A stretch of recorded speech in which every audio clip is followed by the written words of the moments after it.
my name is Gavin, and today we are going to finish this kind of, in a way, endgame saga, if you will, where I finally kick it off and give you guys my top 25 favorite films of all time. This is part 4. In this, I probably will do a playlist for all of these, and then I'll just put them in there, and I guess you can just watch all of them. But yeah, that is what is going to happen, and let's just get into my top 25. Since this is the last one, I guess I should just do this and say thank you guys so much for 100 subscribers, and at the time of recording this video, I'm at 119, and I just want to thank you guys so much, as this channel is doing so very well. You guys really seem to like my content, so yeah, without further ado, let's get into my top 25 favorite movies. Number 25, How to Train Your Dragon. Honestly, a fantastic movie. The animation and movement on the flight scenes is astonishing. Hiccup's character is amazing and so fantastic. The relationship Hiccup and Stoic have is also phenomenal and very real. This is my favorite DreamWorks movie for a reason, and I love it with every bone in my body. Number 24, Psycho. A Hitchcock classic. The twist is so iconic and brilliantly done in almost every single way. The score is amazing, it's tension-filled and fantastic, and Anthony Perkins gives one of the best performances in cinematic history. Him showing his nice side and just like him being him as a kind person, and then we see the mother side come out, is just amazing as a whole. The cinematography is great, and everyone seems to hate when they explain Norman psychology, but honestly, I really like it. I think it's really well done, and honestly, it couldn't have been really done any other way, so I don't find the scene boring either, so it works for me. Number 23, Toy Story 3, a fantastic Pixar film. The animation is great and pretty dark, actually. The characters are great. It's so heavy and dark, and just very heavy as well in its themes about moving on and letting go. And even if I do think Toy Story 4 was a necessary addition to finish Woody's arc, this concludes everything else fantastically and pretty much perfectly.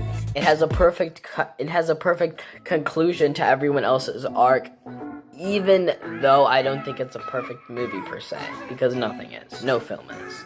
Number 22, The Bride of Frankenstein, a horror classic. We really bond and we sympathize with the character Frankenstein so very well. It just took everything from the original and somehow did it better, such as the atmosphere, Frankenstein's character, and even Boris Karloff's performance as Frankenstein. It's a phenomenal example of how to make a masterful sequel. Number 21, Inside Out. No Pixar movie has connected with me more. It's so relatable for me because it's about emotions. It says at the end, sending a message. Sometimes it's okay to be sad. It's alright. It's in our human nature. The animation is amazing. It has just fantastic characters and amazing voice acting to go with them. It's very funny and it's great in so many aspects that I could just go on for hours praising this movie. It is so creative with the stuff with Riley's head and everything with that. Every character, everyone the main leads has a distinct personality, such as anger, disgust, sadness, joy. They all have their distinctive personalities and their distinctive character traits. Bing Bong is really great. It just has everything that I just absolutely adore about Pixar. It's so creative. I just love this movie with all my heart.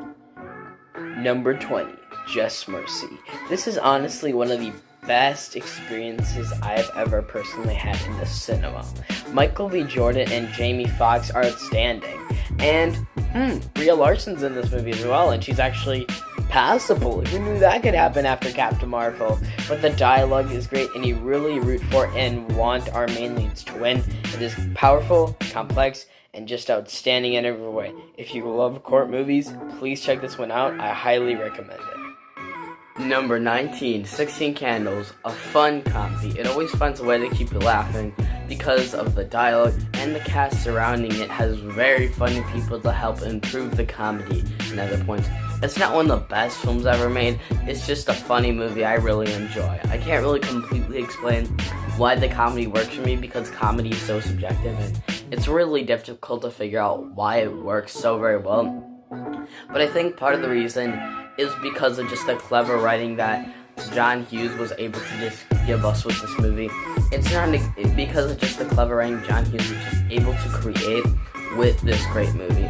And the cast also, you have some really funny people in there. You got Molly Ringwald and you got people like Anthony and Michael Hall that help improve the comedy as well. So it's just an overall really funny movie. It has its stereotypes, but it's just but it takes the comedy and just adds that so much that you barely even notice them, and just gives you such a fun ride to go on. And I just love this movie so much. Number 18, The Lion King. Disney's crowning achievement. The animation is amazing. Simba's arc is fantastic. I love the songs, and yes, that includes Hakuna Matata, even though it's obviously the weakest one. Scar is also amazing. What is there more to say about The Lion King? Number 17, Saving Private Ryan. Spielberg's best film. It has fantastic action, and it shows how horrible D-Day was. The performances by even Vin Diesel are top-notch. Everyone does so great. It takes a simple concept and makes a great story and characters out of it. Number 16, The Godfather Part 2. This movie takes everything that was good out of the first and takes it to another level. It's a perfect example of how to craft a great sequel, taking the events of the first film and showing how it would affect our main lead, Mike, as he does not want to be portrayed again, making an interesting dynamic that works very well. We also get a backstory. We also sort of, in a way, not really a backstory, but we sort of get what happened with Mike's father and like some of the stuff he did like in a long time ago, and I think it's like the 20s or something, which is really great. The performances are very great, and it's just so astonishing. Number 15, Unbreakable. My favorite superhero film. It's just so compelling as a drama. Bruce Willis gives an absolutely great performance, and him discovering his powers and everything like that is fantastic. Samuel Jackson is also fantastic as Elijah, who is just a character you feel so bad for. The end is a twist you really didn't expect, and the movie is about you can't really hide from who you really are, which is a new and different theme you wouldn't really expect from Shyamalan. Number 14, Terminator 2. James Cameron is perfect at crafting sequels. The villain is an improvement. They really expand upon the universe. The themes are great. Arnold Schwarzenegger is actually really good. Wow, Arnold Schwarzenegger is actually good in this movie. I love the relationship between John Connor and the Terminator. The action as well is great, and people just love it for a reason. Number 13, Knives Out. A very entertaining and well-written film. The cast is just fantastic. Everyone just kills it in the roles, such as Jamie Lee Curtis, Daniel Craig, and then Chris Evans. They are all great. The twists are great, and the way they do that is just very unpredictable. It's a fun time that's also really clever. Her name. The animation is groundbreaking and incredibly bright and perfectly done. The dialogue is amazing and very natural. It works very well.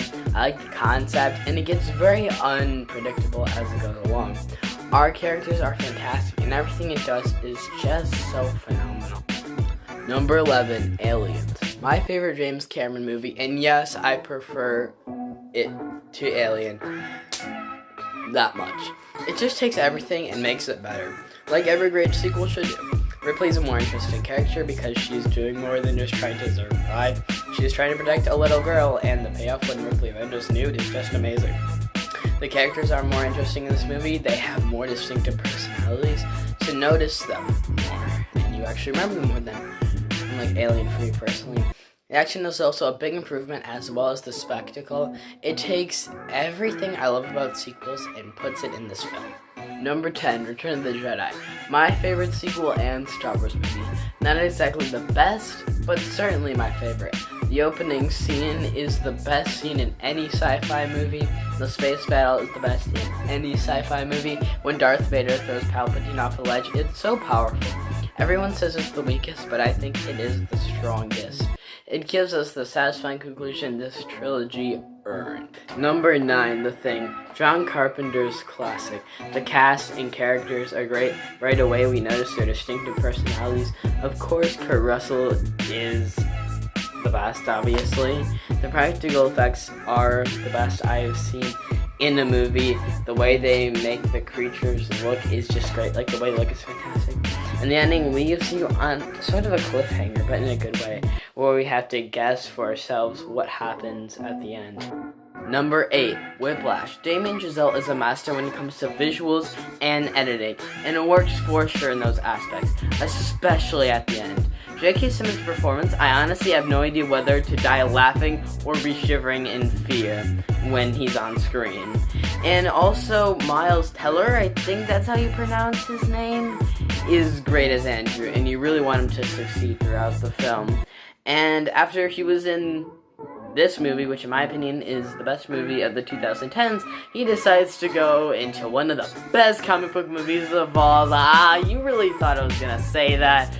This is a great movie, and just everyone talks about this movie a lot, and everyone says it's like one of the best movies of the decade, and I personally think it is the best movie of the 2010s. Number 7 is Ed Wood. I don't want to say a ton because I'm saving that for a video essay, but I can talk about a bit of it. Johnny Depp is amazing and gives one of the greatest performances of all time as Ed Wood.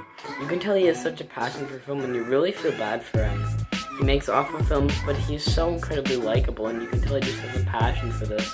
I'm saving most of my thoughts for the video essay, but please, just go watch it. Just watch the movie now. Number 6, The Green Mile. This film honestly used to be my favorite movie. It is 3 hours and always kept me intrigued. The cast, such as Michael Duncan and Tom Hanks, are amazing. Unlike The Shawshank Redemption, it focuses more on the people outside the cell instead of the prisoners, making it a lot more different from it.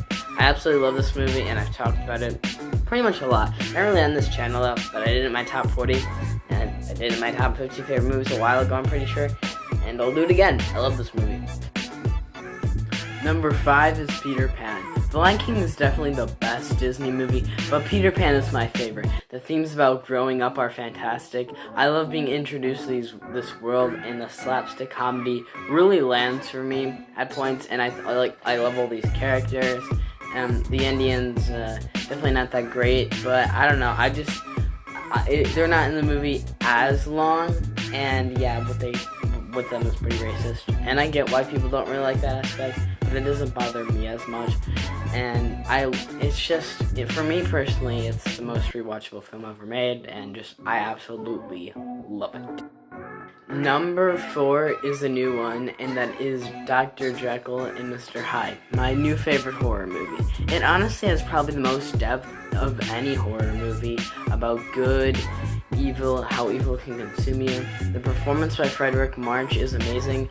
He played both roles as Dr. Jekyll and Mr. Hyde, and he's just so fantastic at both. And you really buy his performances. The editing is very unique and very creative. The cinematography, especially at the beginning, is fantastic. The makeup actually looks really amazing and very well done. They also made the transformation scenes look somewhat like they actually happened. Not like in The Wolfman, even though I really love that movie. This is my favorite horror film, and I don't see that changing. If you are a classic fan and you really like horror, I highly recommend this film to you, even if you're just a classic fan or a film fan in general. I think people should watch this movie. It is really fantastic. Number 3, Grave of the Fireflies, my new favorite animated movie. The animation is really good even nowadays. It does not feel like it's trying to impress you. It feels like an artist in their prime just trying to create. The movie feels nothing like any anime movie because of its incredibly dark and compelling themes. This film is a groundbreaker and shows animated films are not just for kids. In fact, little kids should just not watch it at all. It's a movie for tweens and older. So even when there are some movies such as Ratatouille that are family movies, not kids movies, Grave of the Fireflies is not even a family movie. It's a film simply for more mature audiences, and man does it show that. Our main character is really stubborn, but because of his age, you really understand him as a character. It's a heartbreaking emotional package that every film critic should watch. Number 2, my second favorite film of all time, 12 Angry Men. This is an amazing classic. The dialogue is so well written. It's brilliantly crafted. You can tell the people that wrote the script were very intelligent. The acting by everyone is outstanding, and they complement the writing for the characters, which all have distinct personalities. It takes a simple premise and complicates it to a great extent. My number one hasn't changed. It's still the film you all expected, The Shawshank Redemption. The performances by Tom Robbins and Morgan Freeman are fantastic, and they play great off of one another. The ending is very powerful, the cinematography is really great, and Warden Norton is a great threatening villain. The themes about hope are amazing, and it's rated as the highest film on IMDb for a reason. So you guys, that's the video, and I know my videos aren't normally this long. This is actually the only part I'm pretty sure that isn't scripted, but my videos are normally not really this long, and if you actually did make it through the whole video, comment bicycle so everyone else gets confused. But yeah, that's the video. Make sure to like and subscribe, I guess. I'll see you guys in the next one. Bye.